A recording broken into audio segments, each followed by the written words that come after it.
from Eva Leather, and I am Head of Production and Design of Leather Goods. Today I'm going to be talking about leather care and walking you through steps to clean and care for your leather. So leather, being a natural product, has its own unique characteristics. It has marks and scars from the animal's life, which adds to its quality and its sort of characteristics, but it doesn't take away from it. So you've got to, if there's small inclusions and small marks, it doesn't necessarily indicate that it's a lower quality leather, more that it's a top grade leather and hasn't been sort of resurfaced to make it look totally perfect. Like when you have totally resurfaced leathers, they tend to look pretty fake. So that's actually quite often a mark of a really good quality leather. When it comes to leather care, there are a few products that are really helpful to use. Mainly you want to maintain the moisture in your leather so that it stays supple and soft and flexible. When leather becomes too dry, it becomes brittle and uncomfortable to wear and can tear as well. It also just doesn't look as good. So leather conditioner is probably your top product. It's again the product you need to reach for. The one that we use the best and I love the most is the Luxe Leather Care because it smells amazing. Every time I use it, everyone's like, ooh, it smells so good. With leather conditioners, most of them will help you repel water, but leather really doesn't like getting wet. You know, if you get caught in the rain, it's not the end of the world, but it's all about how you deal with the leather afterwards. So if your leather gets saturated by accident, don't ever do that deliberately, please. You need to dry it slowly and away from direct heat and sunlight, because drying it too fast with a lot of heat, say next to a heater or in a sunny window or something like that, will evaporate the moisture from the leather. Again, you'll end up dry and it'll end up cracking and feeling like cardboard, and the suede side will end up all rough, which just means that it's uncomfortable. So when you drying saturated leather, it's really good to hang it up, and also you can use a fan which creates air circulation, because if you dry it too slow you'll get mold growing. So there's the sweet spot. Leather is a bit of a Goldilocks. You can't be too wet, it can't be too dry. It needs to have some moisture, but if it's too wet it'll get moldy. So that's something to keep in mind. If you store something wet, it can grow mold. It'll end up breaking down your leather and it'll either go brittle and hard or just smell really bad, or you just won't last as long. When you're storing leather, once it's properly dry and moisturized and conditioned, it's good to store it in ventilated areas, so like a wardrobe that has a bit of space around it. Don't store it in a plastic tub or a plastic bag or something, because again, the moisture that's already in your leather is going to grow mold if it's in an airtight container. A thing about leather that's really important to remember is that once it creases, it's very, very hard to get those creases and wrinkles out. That especially happens if it's wet. You can pull a garment, if your garment's wet, you can pull it into shape and flatten it with your hands. An iron is not recommended because again, you don't want to put too much heat into your garment. And then straighten it out, put it on a hanger, dry it like that. Think about it like you would with your own wrinkles. Leather being skin, it actually bends and it actually creases the fiber of the makeup of the actual leather. So the more you crease it, the more it becomes a permanent wrinkle that you can't iron out. Sometimes you can have a bit of luck with, ironing things on really gentle heat and stuff, but I've never really had much luck with that. So it's really important to treat your garment the way you want it to look all the time. So if you leave it crumpled in a drawer, it's always going to look like it's crumpled in a drawer when you have it on. So I try to recommend always hang it. If it's a garment that doesn't lend itself towards hanging, then really carefully put away in a drawer or a flat surface where it's like really neatly folded. You fold it so that you don't have like big creases in places that you don't want creases. I think that it's quite hard to rescue a piece that you've crumpled really badly, so just don't do it in the first place and then you won't have to worry about it. So now I'm just going to walk you through a couple of cleaning tips for your leather goods.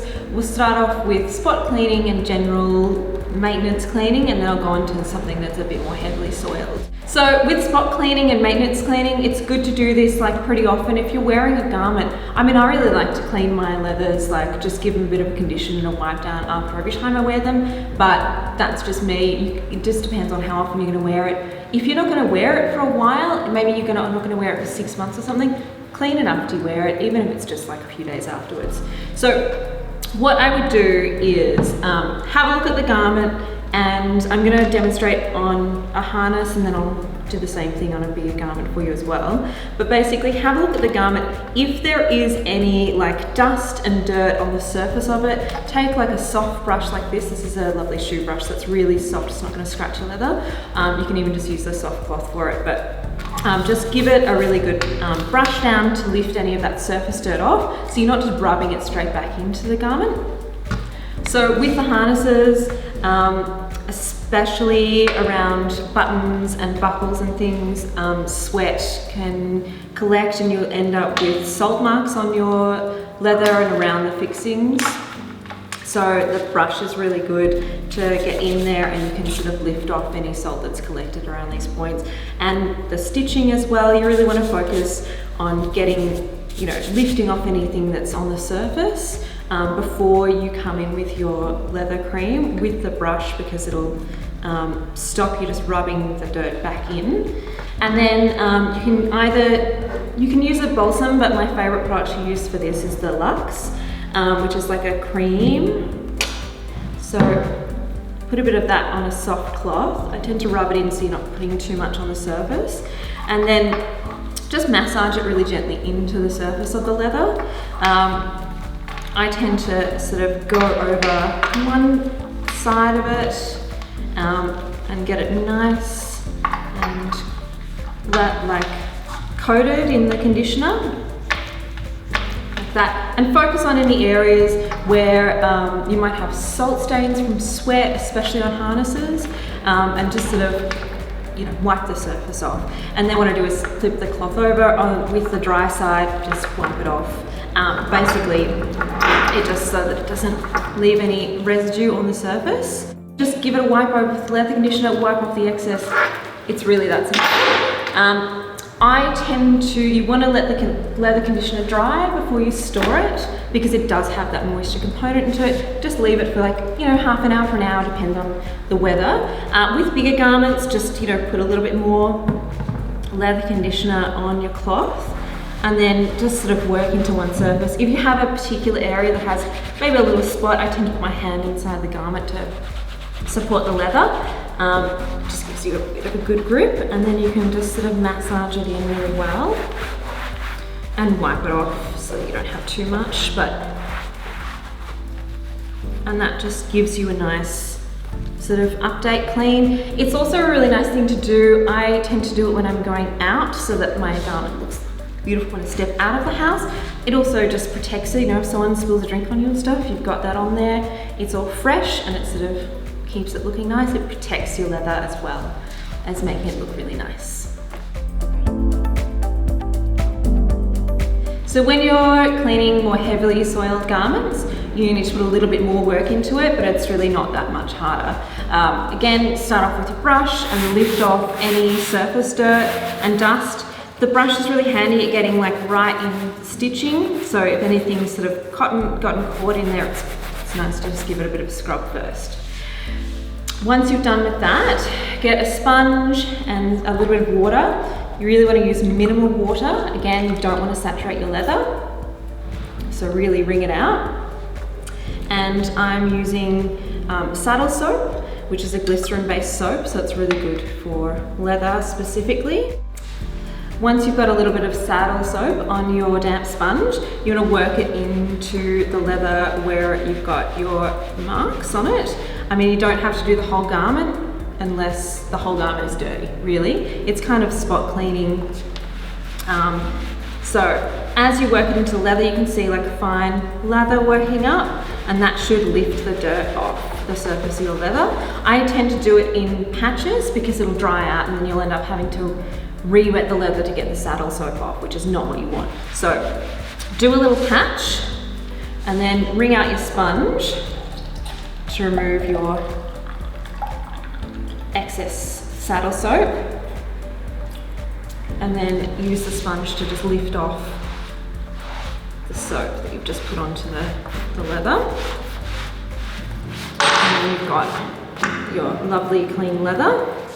So ideally, you will leave it for maybe a day or a few hours if it's quite warm weather, or basically you want the leather to dry out before you do the next step. Gently, slowly dry, maybe hang it on a hanger and, you know, have a fan running or something. That's always a handy way to do it. For demonstration's sake, then the next step is to again take your leather conditioner. The Luxe is of course my favorite, and go over all of the parts that you have cleaned. I mean, with the leather conditioner, do the whole garment. You don't really need to spot clean it because you want to condition the whole garment. So when you apply the leather conditioner and it goes over seams and stitching like that, if you feel like you've accidentally put a bit too much and you can sort of see it gathering in there, the brush is really handy again. You just rub it and it'll just pick up any excess. Basically, yeah, you just apply your leather conditioner and then you buff it with the dry side of the cloth, and you're good to go. So for leather garments that are fully lined, such as this jacket, and you've also got a fabric trim on the cuffs, it's very, very hard to do anything more than just a spot clean and something with like leather conditioner. And even then you've got to be really careful because you don't want to get that product on the lining because you'll end up with grease stains that you can't really get out yourself.